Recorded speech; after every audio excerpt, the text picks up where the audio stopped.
Waalaikumsalam warahmatullahi wabarakatuh. Oke, selamat pagi semuanya. Pagi ini kita ketemu lagi dengan saya untuk mata kuliah EPTM. Saya langsung share screen, ya.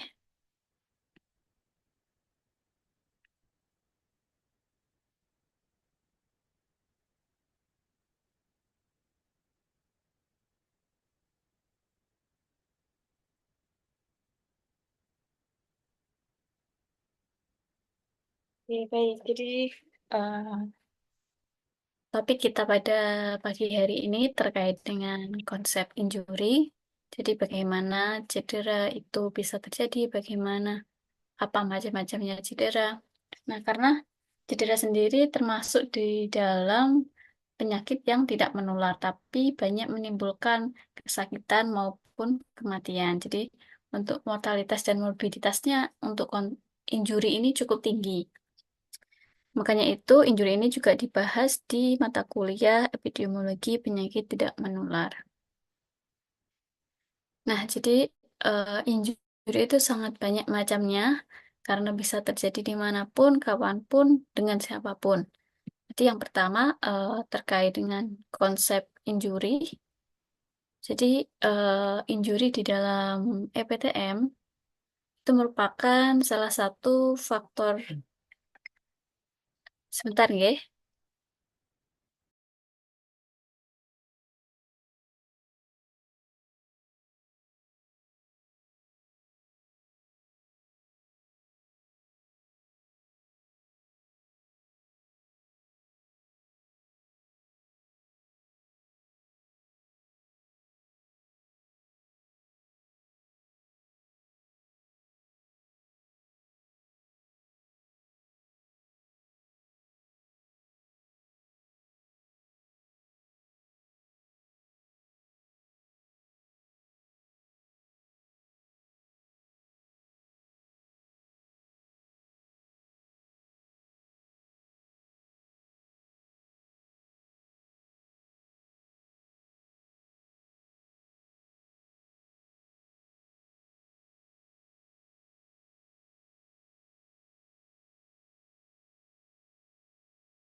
Oke, mohon maaf tadi ada telepon dari Ibu Kaprodi terkait UAS.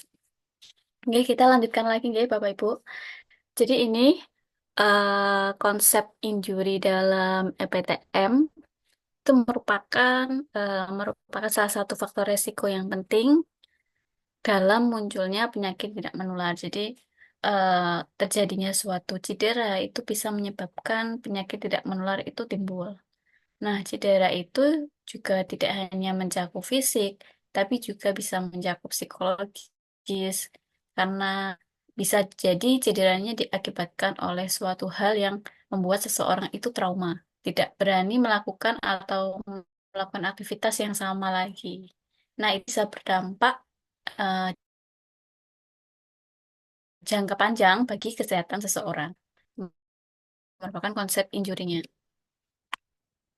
Nah, kalau definisi injury yang menurut WHO ini merupakan suatu kerusakan di dalam tubuh yang disebabkan oleh adanya suatu paparan energi, nah dalam jumlahnya yang bisa melampaui ambang toleransi tubuh. Jadi, eh, cedera merupakan suatu kerusakan di dalam tubuhnya disebabkan oleh adanya paparan energi atau benturan dari benda eksternal yang jumlahnya ini tidak bisa lagi diterima oleh tubuh seseorang. Nah, energi yang dimaksud berupa energi mekanis, termal, kimia, listrik, radiasi, ataupun akibat kekurangan elemen seperti kekurangan oksigen kalau ada terjadi suatu case. Itu menurut WHO. Nah, selanjutnya kalau menurut CDC, cedera itu merupakan suatu atau adanya kerusakan di dalam tubuh yang terjadi diakibatkan oleh suatu paparan yang mendadak terhadap energi eksternal. Bisa termasuk energi mekanik, termal, listrik, kimia, maupun radiasi, serta akibat kekurangan elemen penting, seperti juga kekurangan oksigen. Nah, jadi dari definisi WHO maupun CDC ini menurut saya hampir sama. Jadi, kalau cedera itu yang dimaksudkan cedera itu adanya kerusakan, adanya luka yang terjadi itu diakibatkan oleh paparan dari eksternal. Nah, paparannya itu banyak sekali macamnya.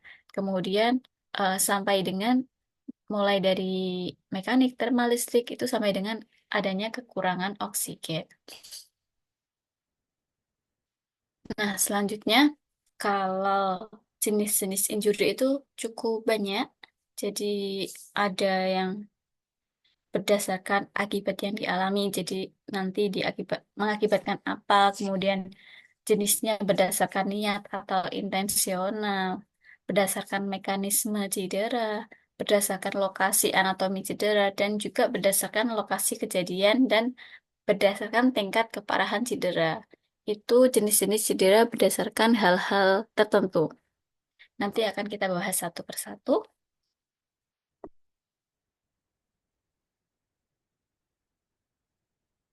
Nah, jadi kalau injury berdasarkan akibat yang dialami, ini ada dua jenis atau dibedakan menjadi dua.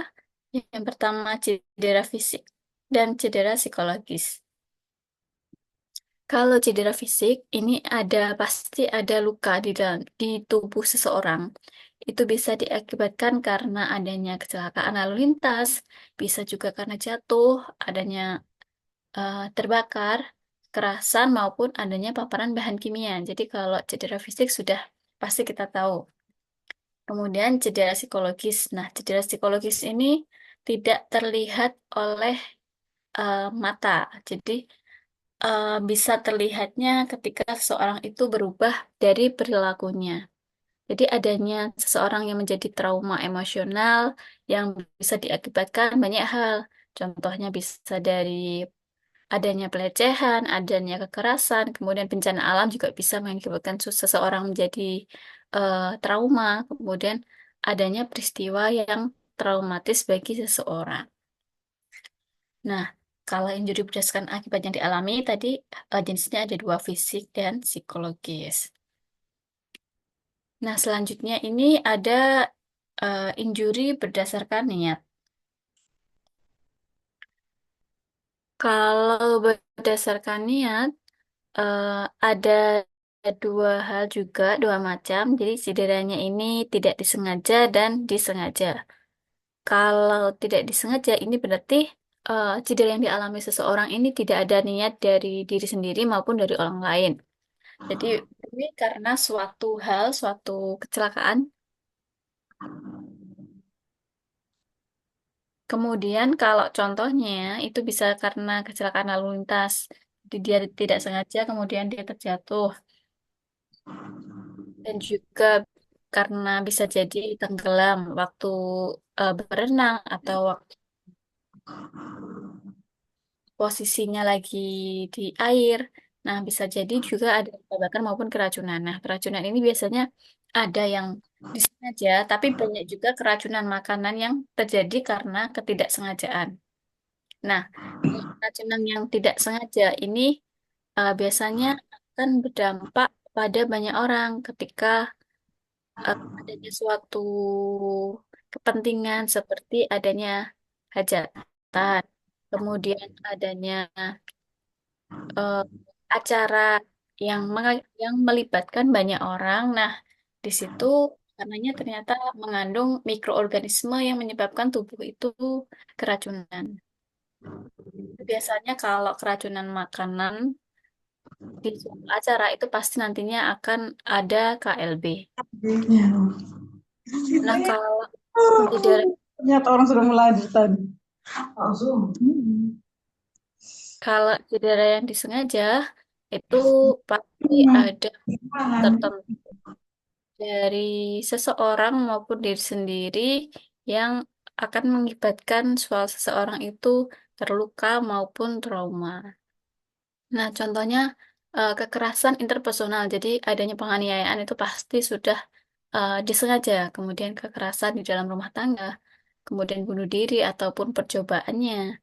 Kekerasan kolektif, jadi bisa antar konflik bersenjata atau terorisme. Nah, yang itu baru cederanya pasti disengaja. Nah, selanjutnya ini cedera atau injury berdasarkan mekanisme cederanya. Jadi kalau cedera mekanis ini adanya diakibatkan karena gaya fisik seperti adanya benturan maupun tekanan ataupun gesekan dari eksternal. Contohnya ini patah tulang, kemudian adanya luka dari benda tajam. Kalau cedera termal ini adanya karena ada suhu ekstrim, jadi suhunya terlalu panas maupun suhunya terlalu dingin. Contohnya ada luka bakar. Kemudian kalau dingin bisa jadi radang dingin atau frostbite. Kalau injury berdasarkan mekanisme cederanya, ini ada lagi.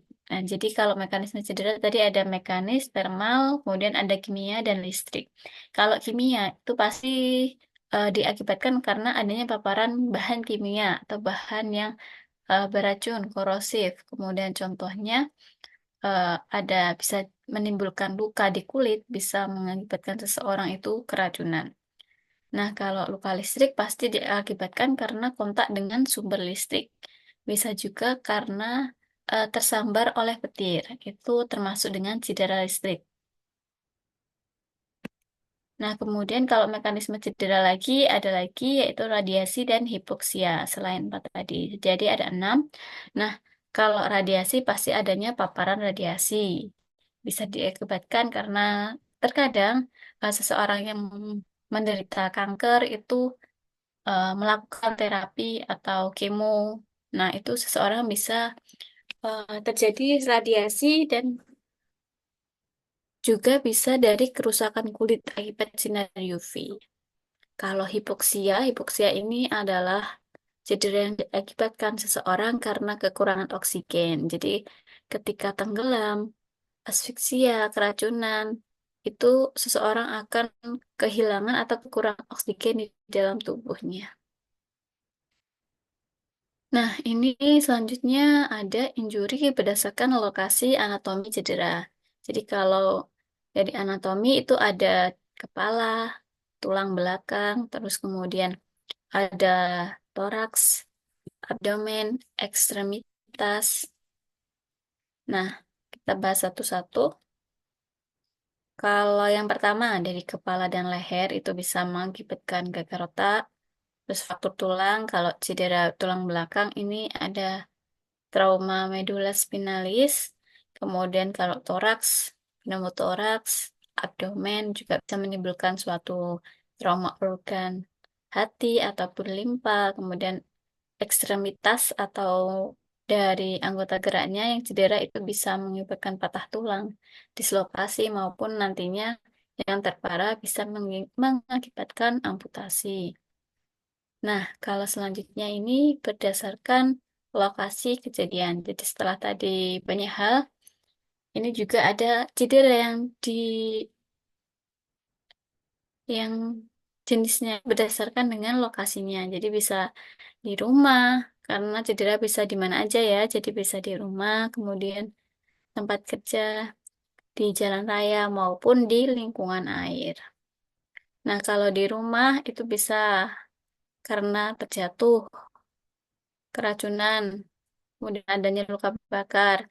Kalau cedera di tempat kerja itu bisa diakibatkan karena eh, lingkungan tempat dia bekerja. Jadi bisa dari alat-alat yang digunakan, terus kemudian ada paparan-paparan dari zat kimia yang ada di tempat kerja tersebut.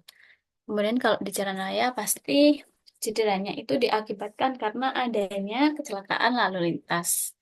Dan kalau di lingkungan air itu pasti kebanyakan tenggelam, kemudian akibat aktivitas air lainnya. Nah, selanjutnya ini ada tingkat keparahan. Jadi injurinya berdasarkan tingkat keparahan, di mana ada tingkat ringan, sedang, dan berat. Kalau ringan, ini yang dimaksud ringan ini adalah cedera yang memerlukan intervensi medis besar dan sembuh dengan cepat. Jadi kalau cedera ringan ini pas untuk proses penyembuhan ini memakan waktunya yang sedikit, jadi tidak terlalu lama. Contohnya ketika ada benturan menyebabkan memar maupun luka lecet.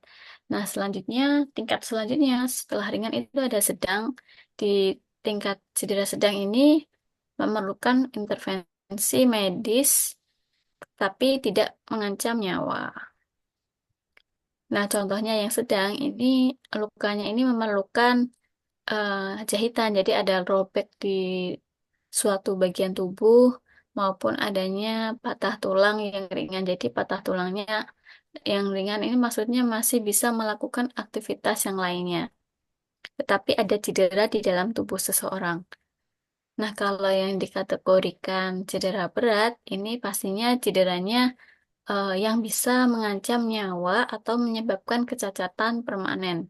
Ini merupakan suatu berat. Jadi bisa contohnya karena ada cedera otak traumatis yang bisa menyebabkan seseorang lumpuh, kemudian cedera medula maupun spinalis. Nah, itu tadi yang saya jelaskan adalah injury berdasarkan tingkat keparahan. Nah, kalau selanjutnya kita sudah bahas terkait macam-macam, sekarang kita bahas lagi terkait hubungan injury dengan PTM. Nah, jadi cedera yang dialami oleh seseorang atau individu ataupun kelompok ini juga bisa meningkatkan resiko seseorang itu terkena suatu penyakit tidak menular. Nah, mekanismenya gimana Kak? Cedera bisa menimbulkan PTM. Nah, kalau dari cedera langsung, ini ada cedera kepala berat dan dapat meningkatkan resiko demensia. Jadi, dari benturan yang dialami, ini menimbulkan suatu cedera di kepala dan menimbulkan suatu efek, bisa demensia, kadang juga kalau ada yang lebih parah itu kena saraf dan bisa mengakibatkan seseorang itu lumpuh atau stroke. Selain itu ada komplikasi cedera, jadi infeksi bisa timbul ini setelah adanya cedera dan bisa memicu juga peradangan kronis yang meningkatkan resiko, contohnya penyakit jantung. Kemudian perubahan gaya hidup. Jadi ketika seseorang ini cedera, eh, maka dia dapat menyebabkan perubahan gaya hidup yang tidak sehat. Jadi ketika seseorang sakit ataupun adanya benturan, itu bisa mengakibatkan seseorang itu menjadi kurang aktivitas fisik karena memang ketika cedera pasti aktivitas fisiknya itu terbatas. Jadi hanya boleh melakukan aktivitas ringan. Nah, itu bisa juga karena kurang aktivitas fisik, itu akan meningkatkan resiko obesitas maupun diabetes maupun penyakit tidak menular yang lainnya. Kemudian kalau dari dampak psikologis, nah cedera psikologis ini bisa juga memicu adanya suatu depresi maupun kecemasan. Nah, ini bisa juga meningkatkan resiko kardiovaskular. Itu hubungan injuri dengan PTM. Jadi ketika ada injuri, nanti juga akan mengakibatkan PTM yang lainnya. Seperti itu. Kalau dari sini ada yang mau didiskusikan dulu atau mau ada yang ditanyakan, monggo.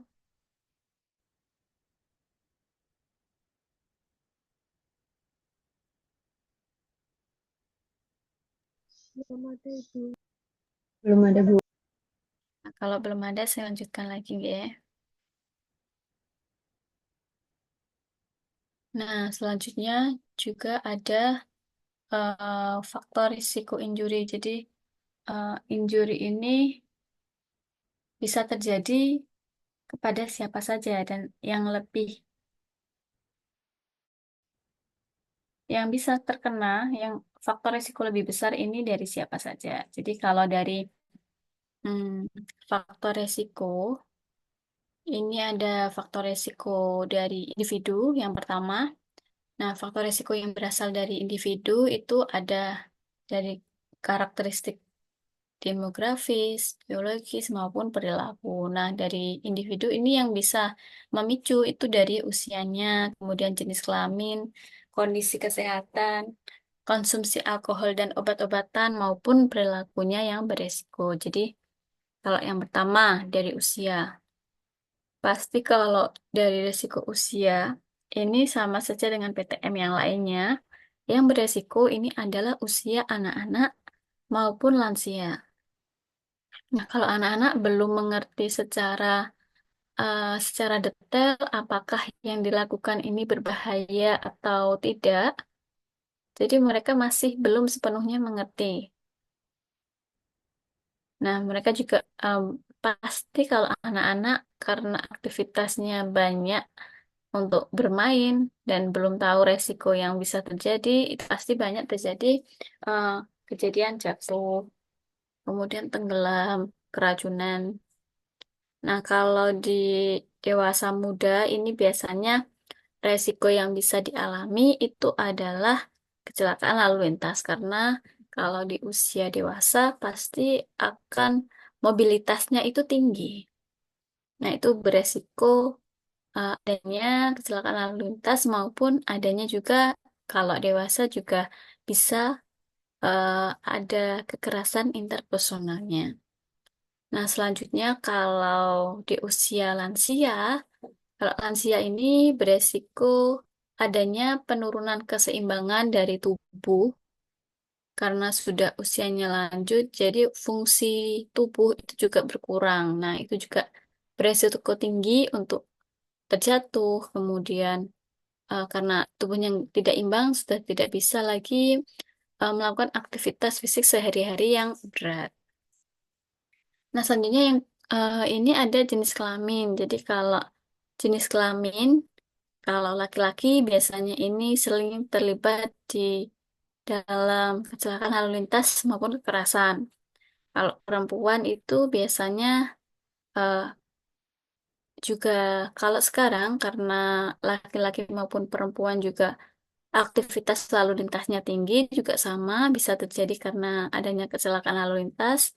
Nah, kalau perempuan ini biasanya juga bisa menjadi korban kekerasan dalam rumah tangga.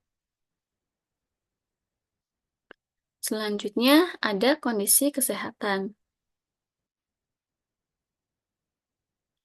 Nah, kalau dari kondisi kesehatan, seseorang yang memiliki riwayat penyakit ini eh, akan terganggu fungsi tubuhnya, yang mana dia juga beresiko menjadi terjatuh. Kemudian, karena adanya penyakit kronis ataupun gangguan fungsi tubuh dari contohnya gangguan penglihatan, kognitifnya ini menimbulkan eh, resiko jatuh maupun menimbulkan akibatnya kecelakaan.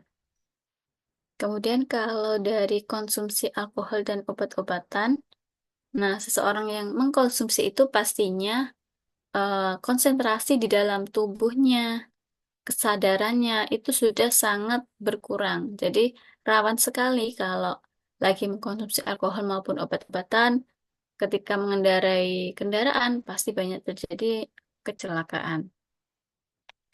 Nah, kalau perilaku beresiko ini yang sering diabaikan oleh seseorang ketika biasanya berkendara maupun bekerja. Jadi, kalau berkendara ini seseorang yang beresiko ini pasti tidak menggunakan eh, hal-hal yang diwajibkan, contohnya helm, kemudian tidak mengenakan sabuk pengaman, maupun kalau di tempat kerja tidak menggunakan APD, padahal di tempat kerjanya eh, ada paparan dari bahan kimia, resikonya tinggi, tetapi seseorang itu tidak melakukan perilaku yang bisa mencegah, jadi mereka melalaikan. Nah, selain dari individu, faktor resiko lain yaitu bisa dari lingkungan fisik. Jadi lingkungan di mana seseorang itu hidup maupun bekerja. Nah, itu juga bisa mengakibatkan resiko cedera. Jadi ada infrastruktur yang tidak memadai di tempat kerjanya maupun kondisi pekerjaannya, terus bahaya di lingkungan sekitarnya. Kalau dari infrastruktur yang tidak memadai, contohnya jalan rayanya menuju tempat kerja buruk, kemudian rambu lalu lintas di daerahnya tidak tersedia. Kalau dari kondisi kerja, mungkin dari mesin yang digunakan di tempat kerja, ini eh, belum ada perlindungan khusus, belum ada APD yang digunakan. Kalau dari lingkungan sekitar, mungkin eh, adanya benda-benda tajam, kemudian adanya kabel yang terbuka, maupun ada zat-zat yang mungkin bisa meracuni di dalam tubuh.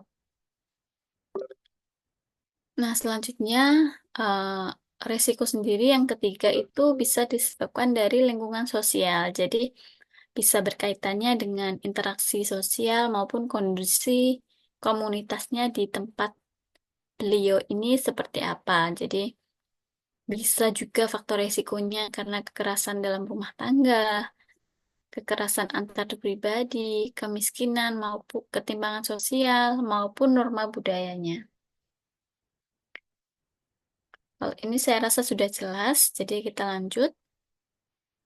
Nah, kalau faktor risiko yang keempat ini adalah ada dari eksternal maupun lingkungan makro. Jadi dari hal-hal yang di luar kendali seseorang atau di luar kendali juga komunitasnya. Jadi bisa dari perubahan iklim, kemudian ada kebijakan transportasi, adanya konflik dan perang, kemudian ada akses terhadap pelayanan kesehatan. Jadi aksesnya nanti mungkin kalau beresiko pastinya sulit dijangkau, kemudian tidak lengkap perawatannya. Itu merupakan salah satu eh, faktor resikonya. Jadi kalau perubahan iklim itu terjadi karena kadang-kadang bisa menyebabkan kalau terlalu panas itu bisa terjadi kebakaran hutan. Kalau lagi iklimnya seperti sekarang ini, iklim hujan, itu bisa banjir, adanya banjir di mana-mana. Kalau transportasi pasti eh, faktor resikonya kalau tidak jadi kalau faktor resiko adanya kebijakan transportasi itu pasti karena beliau melanggar aturan lalu lintasnya, kemudian konflik dan perang. Ini juga pasti menimbulkan injuri bisa dari individu maupun komunitasnya.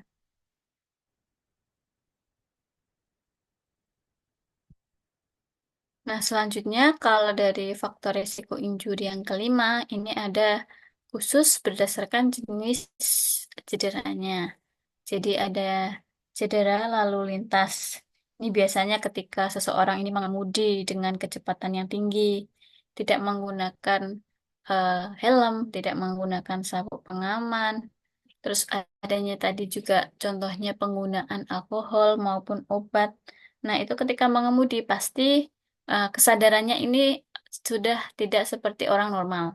Dan itu sangat bisa jadi faktor risiko injuri. Nah, kemudian yang kedua, ini cedera diakibatkan oleh jatuh. Jadi, contohnya ketika di jalan maupun di mana, ketika ada pencahayaan yang tidak baik, pencahayaannya kurang. Nah, itu kemudian jalanannya tidak rata, jalanannya licin, tidak menggunakan alat pengaman. Nah, itu menjadi faktor risiko. Kalau adanya cederanya diakibatkan oleh kekerasan, itu karena tadi yang kita bahas adanya cedera dari interpersonal, jadi dari diakibatkan oleh seseorang yang konflik dengan orang lain, bisa juga konfliknya ini menyebabkan banyak orang atau komunitas. Kemudian kalau cedera di tempat kerja, ini biasanya eh, tidak menggunakan APD sesuai yang telah ditentukan. Maupun bisa juga di tempat kerjanya tidak menyediakan APD sehingga seseorang itu rawan terpapar. Nah, selanjutnya ini pencegahan. Jadi pencegahan injuri.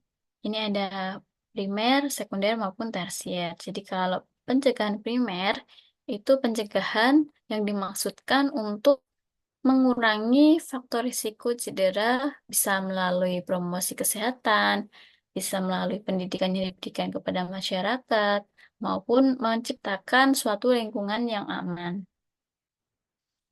Nah, jadi yang bisa dilakukan untuk pencegahan dari injurinya ini pastinya yang pertama ini memberikan edukasi maupun kesadaran publik. Nah, pastinya tujuannya ini untuk meningkatkan kesadaran tentang resikonya, kemudian bisa dengan kampanye penggunaan. Tadi kalau di lalu lintas bisa dengan penggunaan helm maupun sabuk pengaman, terus edukasi juga bahayanya bagaimana seseorang ini ketika mengkonsumsi alkohol, jangan sampai orang itu mengendarai, terus juga menggunakan alat pelindung diri ketika di tempat kerja yang pasti memerlukan APD.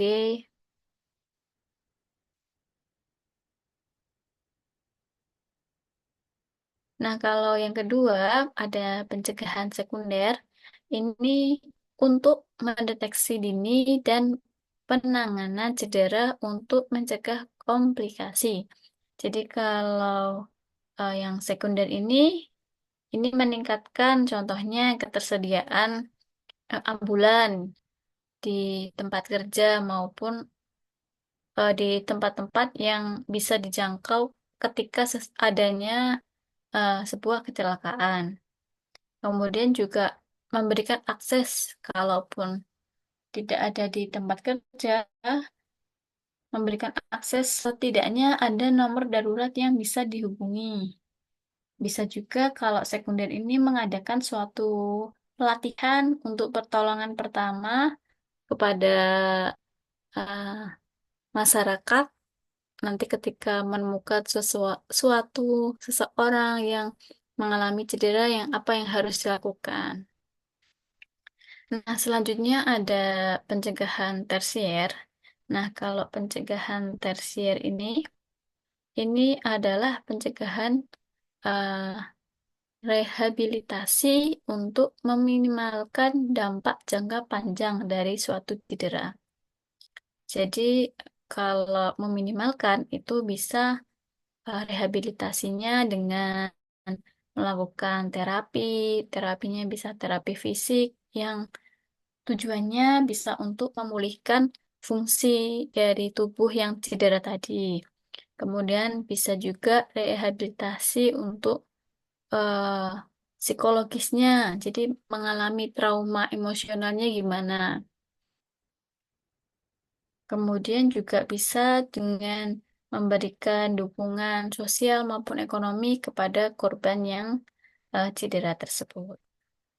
Berikut tadi adalah pencegahan-pencegahan cedera, yaitu ada primer, sekunder, dan tersier.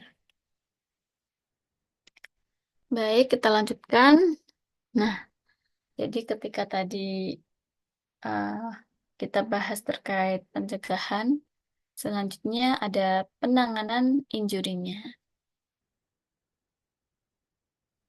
Jadi untuk penanganan injuri, ini tujuannya untuk menangani cedera yang telah terjadi dan mengurangi dampak yang diakibatkannya. Jadi yang pertama yang bisa dilakukan itu adalah pertolongan darurat. Jadi pertolongan pertama yang dilakukan ketika adanya suatu insiden.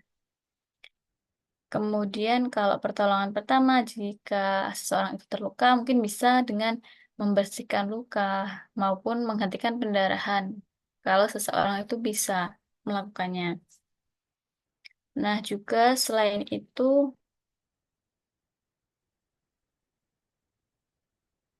ada evakuasi dan transportasi.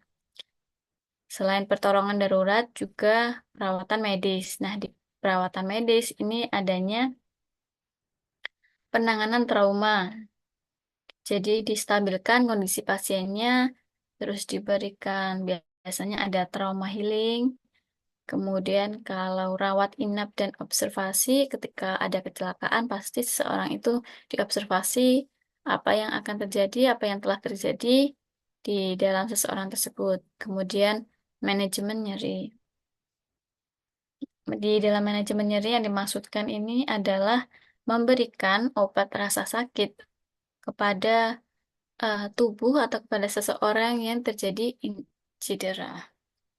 Selanjutnya, kalau untuk rehabilitasi pasca cedera, itu ada fisik, psikologis, maupun sosial. Jadi, yang dimaksudkan tadi di pencegahan, kalau di pengenangan juga ada namanya rehabilitasi. Kalau fisik itu pasti adanya program-program pemulihan atau program-program terapi untuk fisik yang dimaksudkan untuk memperkuat tubuh, memperkuat otot, dan meningkatkan mobilitasnya. Jadi ketika tadi cedera, mobilitasnya terbatas, kalau sudah ada rehabilitasi fisik, ini dimaksudkan supaya bisa melakukan aktivitas sehari-hari seperti biasa. Nah, kemudian ada juga rehabilitasi psikologis. Jadi kalau psikologis pastinya dengan menyembuhkan traumanya. Jadi apa yang dia trauma, kejadian apa itu bisa dengan cara konseling kepada psikologis. Kemudian kalau untuk reintegrasi sosial, ini biasanya mendukung seseorang untuk kembali melakukan aktivitas sehari-hari seperti bekerja maupun berpartisipasi lagi di dalam populasi maupun di dalam masyarakatnya. Itu merupakan penanganan injuri atau penanganan cedera yang bisa dilakukan. PPT saya sudah selesai. Mungkin ada yang mau didiskusikan atau disampaikan, mau juga eh, sharing, boleh, monggo silahkan.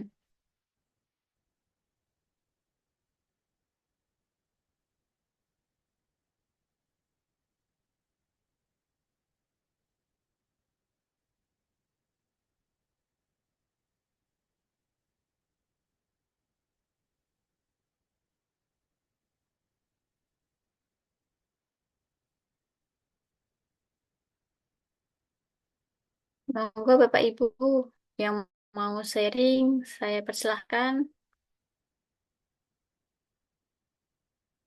Pasti pengalamannya sudah banyak ini.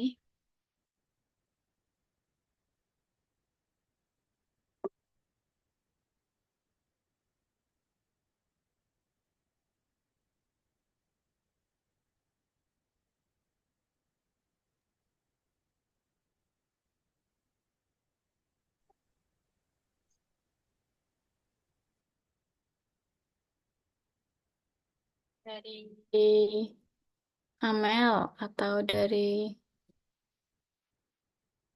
Kalau dari saya belum ada, Ibu. Oke, dari Amel belum ada. Kalau belum ada, dari mungkin Bapak Ibu kalau juga ada atau tidak? Belum ada, Bu. Oke, baik. Kalau belum ada, kelasnya bisa saya akhiri sekarang. Oke, Bu, baik. Gitu. Oke, jadi terima kasih atas partisipasinya pada pagi ini, kelas ini. Saya minta tolong di screenshot